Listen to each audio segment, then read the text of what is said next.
hati-hati dengan kalimat yang kita ucapkan, apalagi sama anak. Hati-hati. Bagi anak pun hati-hati, jangan sampai membuat murka orang tuanya, karena murkanya orang tua, lisan yang keluar itu bisa mempengaruhi kita. Kecuali kalau murkanya orang tua disebabkan memang nilai-nilai Islam yang kita pegang yang tidak disukai, nah itu beda perkara. Seperti lisannya ibunda dari Mus'ab bin Umair yang marah-marah sama Mus'ab, tapi nggak ngaruh. Yang dikhawatirkan adalah lisan itu keluar karena akhlak kita, buruknya akhlak kita, maka keluar. Pelajaran buat kita sebagai orang tua, hati-hati. Mulutmu, harimaumu itu adalah bisa membunuh, potensi mengurusak ya masa depan. Dan ini yang kadang-kadang nggak kita sadari. Makanya Nabi memberi apresiasi kepada orang-orang yang sebaliknya dalam kondisi apapun selalu berkata yang baik. Yujibuni al-fa'lu, kata Nabi. Saya ini takjub dengan al-fa'lu. Al-fa'lu itu apa? Orang yang kata Nabi al-fa'lu yakni kalimat thayyibah, itu orang biasa ngomong baik. Makanya secara umum orang tua yang ngomong baik kepada anaknya, dia sejatinya memutus mata rantai dari apa yang membuat anak terbelenggu kepada keburukan. Saya kalau ditanya, kenapa sih Ustadz anak saya bandel banget? Pertanyaan gini, Bu, waktu anak ibu bandel, sikap ibu gimana? Ya saya kesel lah. Ketika ibu kesel, keluar kalimat, dasarnya anak. Di situ berlakulah hadis Nabi. Ridallah fi ridha walidain wa suktullah fi sukti walidain. Anak ibu bandel, anak bapak bandel. Bapak kesel, dasarnya itu membuat bapak tidak ridho. Tidak ridhonya bapak kepada anak berpengaruh dari mana? Tidak ridhonya Allah kepada anak itu. Jadi karena bapak tidak ridho, ibu nggak ridho sama anak tersebut, Allah pun tidak ridho sama anak tersebut. Selama Allah tidak ridho sama anak tersebut, maka anak tersebut terus dalam kebandelan.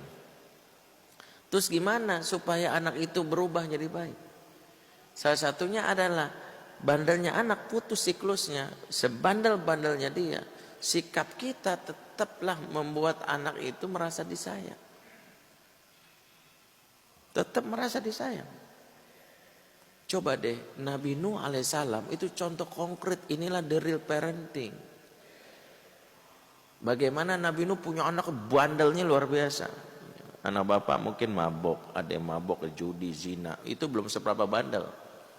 Saya selalu bilang gini, anak yang mabuk, judi, zina, apapun itu, selagi masih ada iman, masih ada peluang masuk surga. Tapi kalau nggak ada iman, nggak bisa masuk surga. Makanya anak Nabi Nuh ini bandel luar biasa.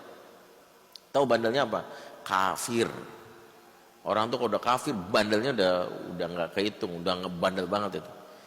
Lihat bagaimana Nuh ngomong sama anaknya dalam surat Hud 42.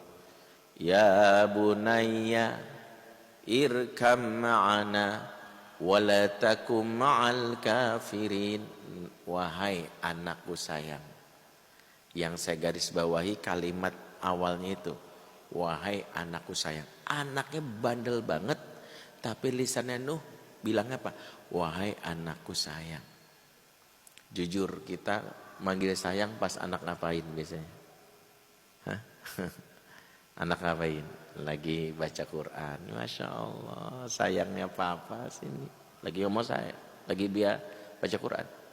Dia bantu mamahnya di dapur. Ya Allah, sayang mas ini. Lagi berbuat baik kita panggil sayang. Tapi pas dia lagi nggak sekolah, DO di kampus, mukulin temennya, bully. Berat kita ngomong sayang, Pak. Yang ada kan saya Tony Rojim kamu tuh. Ya, bukan sayang lagi, saya ton. Nah kenapa begitu? Makanya Nabi Nuh ngajarin. Bukan tentang anakmu bagaimana, tapi tentang sikapmu bagaimana. Makanya lisan kita terhadap anak itu mempengaruhi nanti. Sehingga hati-hati. Jaga ucapan.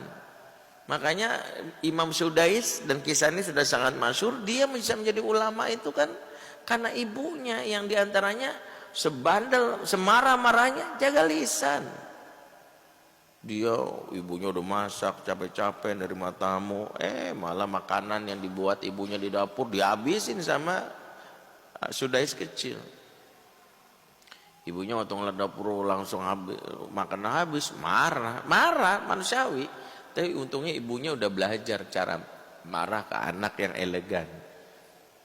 Apa kata dia? Ta'al anta Abdurrahman, ukhruj anta ilal haram, la'allaka imamam masjidil haram. Keluar kamu ke Masjidil Haram, ibu laknat kamu jadi imam Masjidil Haram. Jadi laknatnya nggak tanggung-tanggung Pak. Jadi dari sekarang tuh kalau kita marah tuh latihan. Kesel sama anak, biarin kamu.